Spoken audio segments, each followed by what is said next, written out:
Growing up in a house that's over a century old gives you a different perspective on life. My parents still live there, in that sprawling old structure with its creaky floors and echoes of the past. A place that has witnessed more history than most of us could even fathom. The house itself is like a member of our family. Its personality is vibrant and distinct as any human's. My dad has spent his entire life in this house. It's almost as if the walls themselves are part of his being. When he was a kid, my grandparents decided the family needed more space and converted the attic into 2 additional bedrooms. This renovation wasn't just a matter of adding space. It was about creating a home within a home. The back bedroom, perched directly above the living room, became the realm where my sister and I spent our childhoods, our personal sanctuary and battleground as siblings often find. Living in such an old house, you get used to the odd noises, the wind rattling the windows or the house settling with a sigh during the quiet of the night. But there were sounds that didn't fit the usual script. Many times when I was alone in the living room, a sudden crash would thunder from upstairs, as if someone had dropped a stack of heavy books. I would bolt up the stairs, heart pounding, only to find our room exactly as we left it, not a single item out of place. I kept these incidents to myself for years, convinced no one would believe the oddities of an overly imaginative child. The truth came out one rainy evening during a family dinner. I finally shared my experiences, half expecting dismissive laughs. Instead, my confession was met with stunned silence followed by uneasy exchanges of looks between my mom and sister. They too had heard the same inexplicable noises and had kept silent for the same reasons. Knowing I wasn't alone in what I'd heard was both a relief and a deepening of the mystery enveloping our old home. The strangeness escalated when I turned 16. One afternoon, I was deeply engrossed in playing The Legend of Zelda in the alcove of my bedroom, my back to the door and my eyes fixed on the game. My setup faced the window, and during brief moments when the game screen would fade to black, the glass acted like a mirror. It was during one of these transitions that I saw him, a reflection of a man standing right behind me. Assuming it was my dad playing a prank, I whipped around, ready to catch him in the act, but there was no one there. Confusion morphed into unease as I repeatedly reset the console, trying to recapture the reflection, but there was nothing. Later, I described the incident to my dad. His initial reaction was skepticism until I described the man I'd seen. He went pale, the blood draining from his face as he listened. I had described his father, a man who had passed away long before I was born. After that conversation, my dad never spoke of it again, dismissing it as my imagination. But the certainty in his initial shock told me it was something more. By the time I was 17, I thought I had become accustomed to the peculiarities of our home. But one sweltering summer day, as I sat playing on the computer with the front door open to encourage a non-existent breeze, the door suddenly swung shut with force enough to make the old frame creak ominously. It latched with a sharp click, a sound peculiar because that old door had a stubborn latch that required a very specific technique to fasten. Paralyzed, I listened as footsteps approached, passing by me with the distinct sound of a woman humming a melody. There was no one there, and yet the sound moved through the house as if carried by an invisible presence. To this day, even though I'm grown and have moved away, visits to my childhood home are tinged with an apprehensive anticipation. Despite the warmth and love that fill its rooms, a part of me remains alert, half expecting to hear another unexplainable noise or see a fleeting reflection. I know there's nothing malicious in that house, yet the memories of those eerie encounters linger, a subtle reminder of the unseen layers of history and mystery that dwell within its walls. This story is only the beginning, a prelude to deeper dives into the enigmatic experiences that have marked my relationship with our old family home. As I recount these tales, I delve into not just the spooky and unexplained, but also the profound connection to a place that has shaped generations of my family. The story continues, each chapter peeling back another layer of the mystery enveloping this storied house. As I grew older, my relationship with the house deepened, much like revisiting a complex novel and discovering layers you missed the first time around. Each creak and whisper of the old structure seemed to speak directly to me, sometimes comforting, other times disconcerting. College took me away from that old house, but every return felt like stepping back into a living memory, the walls holding echoes of laughter, arguments, and the quiet moments that filled the days of my youth. The peculiar incidents, once sources of childhood terror, now intrigue me with their mysterious origins and elusive meanings. One winter break, I decided to delve into the history of our house and the land on which it stood. My curiosity was not just piqued by the incidents I'd experienced, but also by a growing sense of connection to the place that had nurtured my family for generations. I spent hours in the local library, poring over old land records, newspaper archives, and any tidbits that might illuminate the past.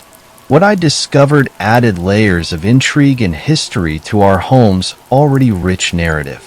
The land had once been part of a larger estate, owned by a prominent family whose fortunes had vanished into the mists of time. The estate was eventually parceled out, and the section where our house now stood was sold off in the early 1900s. The original structure burned down in a fire, and my great-grandparents had built the current house from its ashes. The story of resilience and renewal was inspiring, but it was a small, almost missed note in an old newspaper that caught my eye. A brief mention of the original family's daughter, known for her love of music and untimely death in the very same area our house occupied. Armed with this new knowledge, the pieces of the puzzle began to fit together in a new way. Could the humming I'd heard be a lingering imprint of that young woman's presence? It was a thought that both thrilled and unnerved me. Determined to learn more, I visited the local historical society, where I found photographs of the original estate and its residents. The image of a young woman, poised at a piano with a serene yet melancholic expression, sent a shiver down my spine. There was an unmistakable air of familiarity about her, the same presence I had sensed during those unexplained occurrences.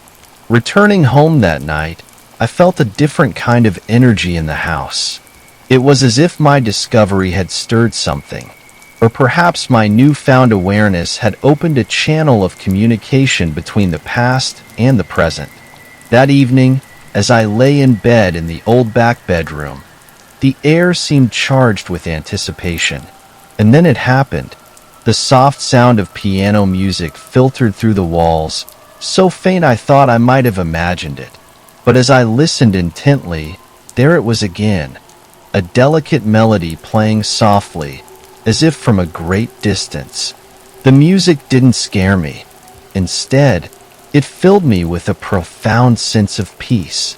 Here was a connection, a shared moment across time with the young woman who had once called my land home. My visits home became more frequent after that discovery. I would sometimes sit quietly in different rooms, hoping to catch the music again, or perhaps another sign from the past. More often than not, the house remained just a house, its sounds those of the mundane and explainable. But occasionally, just occasionally, there would be something. A whisper of fabric, a scent of old roses, or the faintest trace of a melody that reminded me the past was much closer than we might think. To this day, the house remains a place of mystery and history, its stories woven into the fabric of my family. The experiences I've shared are but a glimpse into the depth of connection one can have with a place. For me, the old house is not just a structure of wood and stone. It is a gateway to the past, a keeper of secrets, and a reminder that sometimes the line between the past and the present is thinner than we might ever imagine. As I continue to explore and understand this connection, I realize that my story is not just about a haunted house. It's about heritage, legacy, and the deep, sometimes mystical ties that bind us to our homes and our ancestors. This house, with all its quirks and whispers, is a treasure trove of untold stories, waiting for the curious and the brave to uncover and understand them. My journey with the house is far from over, and I look forward to each return, each opportunity to uncover more about this remarkable place that I am fortunate enough to call home.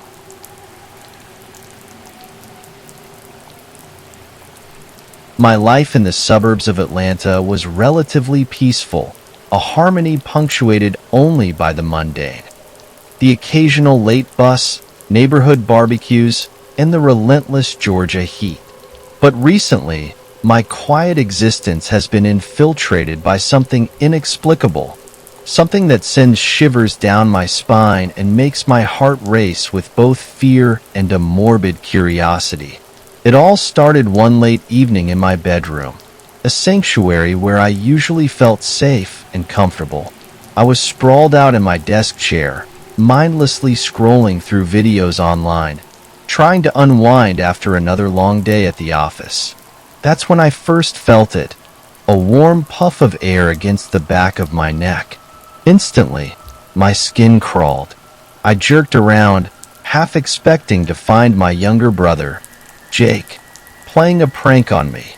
He'd returned earlier that day from hanging out with his friends and was often up for a bit of mischief, but there was no one there.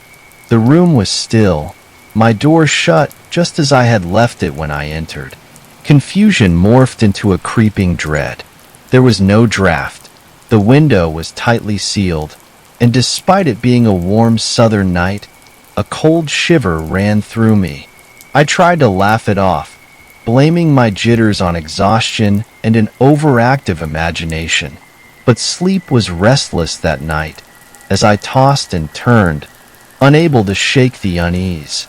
Nearly a week passed with the incident fading into the back of my mind, attributed to tiredness and forgotten amid the rush of daily life. That was until one quiet evening when I found myself alone again, sitting at the dining table. I was eating leftovers and watching some videos on my tablet. A prickling sensation crept up the back of my neck, subtle at first but growing more persistent. Absent-mindedly, I rubbed at it, trying to dispel the discomfort. After finishing my meal, I stood up to clear the table, but the sensation intensified, now feeling distinctly like a sharp, targeted prickle. Unease quickly turned into alarm. I hurried into the kitchen, trying to focus on the mundane task of washing up. Yet, as I turned to head upstairs, I felt it again. That unmistakable warm breath on my neck. My body froze. Fear rooted me to the spot, heart hammering against my ribs as I stood petrified at the foot of the stairs. Time seemed to stretch into eternity as I debated my next move. Run upstairs? Confront my invisible follower? But then, my phone rang, the sudden jingle breaking the tension. Adrenaline surged through me as I whipped around, phone in hand, only to be met once again by emptiness. There was no one there. I was utterly alone. With my heart still racing, I answered the phone. It was my friend Liz, asking about plans for the weekend. Her voice, cheerful and oblivious to my distress, grounded me, and I managed to make my way upstairs, pretending everything was normal. Since then, this presence has made itself known several more times, always when I'm alone. It's a pattern now, a chilling touch, a breath on my neck, and then nothing tangible to confirm its existence. I've shared these occurrences with my family, but their skepticism is palpable. They don't feel it. They don't understand. It's as if this entity has chosen me for reasons I can't fathom. But last night, something new happened. As I lay in bed, my Amazon Echo, which I use as a speaker for my TV due to its superior sound quality, suddenly disconnected. The TV displayed a message about a Bluetooth headset, which I don't even own. Confused, I fiddled with the settings, only to notice the Echo's unusual behavior. It was flashing green, a signal that something was not right. Drawing the speaker closer, I heard a voice, gruff and deep, indistinct yet unmistakably human, or so it seemed. It was too quiet to discern the words, but the very fact that it was a voice sent a new wave of dread through me. Was this technological glitch another manifestation of the presence in my home? Just as suddenly as it had begun, the Echo returned to normal, the blue light steady and the TV sound resuming. Whatever had hijacked my speaker had retreated as quickly as it had emerged. Now, I find myself fearing my own home, a place where I should feel secure and at peace. I try never to be alone, but it's not always possible. What haunts me the most is not knowing the intentions of this presence. Is it merely mischievous, or is there something more sinister at play? Is it a ghost, or something far darker, bound to the house with motives unknown? I've decided to try my best to ignore it. They say such beings thrive on fear, and I refuse to feed whatever it is with my own. But as I sit here, recounting these incidents, I can't help but feel the familiar prickle on my neck, a reminder that I am never truly alone. And so, with a wary eye and a guarded heart, I prepare to live alongside my unseen guest, whatever it may be. As the days turned into weeks, my life started to feel more like a suspense thriller than reality. The sporadic encounters with the unseen presence in my home continued, each one leaving me more unsettled than the last. I struggled to maintain a facade of normalcy, but the tension of waiting for the next encounter wore on me, fraying my nerves. One particularly quiet evening, as twilight painted the sky in shades of lavender and gold, I was in the living room trying to lose myself in a book. The tranquility was deceptive. Every creak of the house, every rustle of leaves outside became a signal of the unseen. As darkness fell, the air around me grew inexplicably colder, a familiar prickle teasing the back of my neck. I tensed, anticipating the now familiar sensation of being watched. Refusing to give in to the fear, I spoke aloud, my voice steady but loud enough to cut through the silence. "Who are you? What do you want from me?" The words hung in the air, bold and a bit reckless. Silence was the only reply, stretching out so long that I began to feel foolish. Had my mind conjured up the entire thing? But then, the temperature dropped sharply, and the faint smell of tobacco filled the room, a smell that had no place in my non-smoking home. The atmosphere thickened, charged with an unspoken energy. I stood up, my resolve hardening. "I'm not afraid of you," I lied, my voice shaking despite my best efforts. Suddenly, the television flickered on, the screen a static mess before settling on a clear image. What appeared next was startling. An old black and white photograph of a man in military uniform displayed on the screen. His expression was stern, yet there was a sadness in his eyes that felt all too familiar. As I stared, transfixed, the television switched off by itself, plunging the room back into silence. That night, I couldn't sleep, the image of the man haunting my thoughts. The next morning, driven by a mix of fear and curiosity, I went to the local library. I spent hours poring over old military records, and historical documents from our area. Finally, in a dusty ledger from the early 20th century, I found him. His name was George Mallory, a soldier who had died in World War I. The record was sparse, but one line stood out: survived by no immediate family, last residence on Oakwood Lane. A shiver ran through me. That was the old name of my street. Armed with this information, I returned home, my mission clear.